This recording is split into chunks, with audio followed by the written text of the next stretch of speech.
রুবসাতুল আমেল খুরুজ নেহাই কীভাবে লাগায় এই বিষয়টি নিয়ে আজকে আপনাদেরকে কিছু ধারণা দিব এবং মক্তবুল আমলের টাকা পেমেন্ট করলে কি অপশন আসবে কিংবা পেমেন্ট না করলে কি আসবে এই বিষয়টি নিয়ে আজকের এই ভিডিও।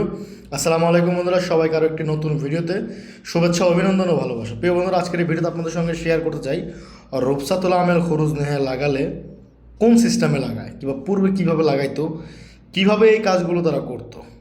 আজকের এই ভিডিওতে বিষয়গুলো নিয়ে তথ্য দেবো। সকলে ভিডিও জুড়ে থাকবেন। ভিডিওটি ভালো লাগলে শেয়ার করবেন, ভালো না লাগলেও দেখতে থাকুন। দেখতে দেখতে ভালোবাসা ভালো লাগা হয়ে যাবে ইনশাল্লাহ।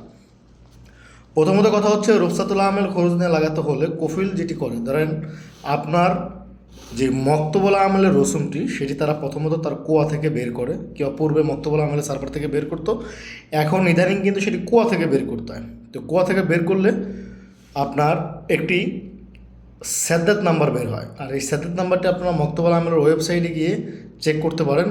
ইনশাআল্লাহ ধর প্রয়োজন হলে আপনাদেরকে নেক্সট ভিডিওতে দেখিয়ে দেবো, আর দেবো আমাদের ইউটিউব চ্যানেল আপনারা ঢুকলে দেখতে পারবেন। অ্যাভেলেবেল ভিডিওটা আমি পিন করে রেখেছি, ফার্স্টে আপনারা পেয়ে যাবেন।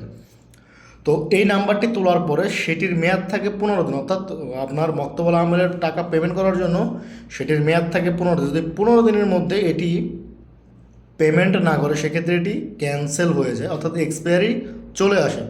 নতুন করে আবার তুললে আপনার তখন এটি আবার পেমেন্ট করতে হয়। তো এটি যদি সাথে নাম্বারটি তুলে রাখলে কিন্তু আপনি কাফালা হতে পারবেন না। এই বিষয়টি আপনার মাথায় রাখতে হবে যে আপনার মক্তবুল আমলের টাকা পেমেন্ট করার জন্য যে সাদাত নাম্বার এটি তুলে রাখলে 15 দিনের মধ্যে আপনি কিন্তু কাফালা হতে পারবেন না, তলব দিলেও অ্যাকসেপ্ট হবে না কিংবা তলব যাবে না। যাই হোক, ওই প্রসঙ্গের কথা না, কথা হচ্ছে রুবসাতুল আমেল খুরুজ নেওয়ার বিষয়টি। তো এটি তোলার পরে যদি কফিল তার সিস্টেম থেকে আবার এটি ক্যান্সেল করলে কিন্তু এটি আর ওই আন্ডার পেমেন্ট হোক কিংবা এক্সপায়ার হোক সেটি দেখাবে না। ক্যান্সেল করলে কিন্তু আবার ক্যান্সেলও দেখাবে না। তো সেই সুযোগটাকে কাজে লাগিয়ে কফিলটা কী করে, জাওজাত পেমেন্ট করে ইকামা বানিয়ে ফেলে। ইকামা বানিয়ে ফেললে যখন ইকামার এক্সপায়ারি ডেট চলে আসে তখনই কিন্তু রুবসা আমেল খুরুজ নিয়ে দেখে, কিংবা আপনি কোথাও তলব দিলে কাফালা হতে পারবেন না, আপনার মক্তবুল আমলে দেখা যায় আপনি এক্সিট প্রাপ্ত কিংবা আপনার চূড়ান্ত অবস্থান ভিসা রয়েছে, এমন বিষয়গুলো আসে।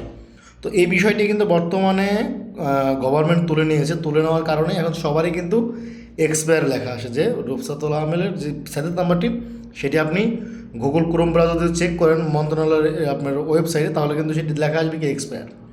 তো এইভাবেই মূলত পক্ষে পূর্বেও লাগিয়েছিল, এখনও লাগাতে পারে, তবে এটি কিন্তু লিগেলি প্রসেসিং। বাট সমস্যা দেখা যায় কখন, যখন আপনার ইকামা এক্সপায়ার হয়ে যাবে তখন গিয়ে মূলত পক্ষে আপনার এটি দেখাবে, যে আপনি বুঝতে পারবেন। তার আগে কিন্তু আপনি চাইলে দেশে যেতে পারতেছেন, আসতে পারতেছেন, যত প্রকার কাজ কাম সব করতে পারতেছেন, বাট কাফালা হতে পারতেছিলেন না। তো এই হচ্ছে রুবসা আমেল খুরুজ নেয় লাগানোর সিস্টেম। হয়তো আরও অন্য অন্য সিস্টেমে লাগায়, বাট আমি যেটি নর্মালি সিস্টেম সেটি আপনাদের সঙ্গে শেয়ার করেছি। আর রুবসা আমেল খুরুজ নিয়ে এই মুহূর্তে যেহেতু গভর্নমেন্ট তুলে নিয়েছে, আপনারা চাইলে সেটি কাফালো হয়ে ইকামা করতে পারেন। যদি ছোটো মহাজদের প্রয়োজন হয় আমাদের সঙ্গে যোগাযোগ করতে পারেন। ইনশাআল্লাহ চেষ্টা করবো আপনাদেরকে ভালো কফিল দেখে কাফালা করে ইকামা করে দেওয়ার জন্য আমাদের বক্তব্যের মাধ্যমে। সবাই ভালো থাকবেন, সুস্থ থাকবেন। দেখা হবে নেক্সট ভিডিও তার নতুন কিছু নিয়ে আপনাদের মাঝে। আল্লাহ হাফেজ।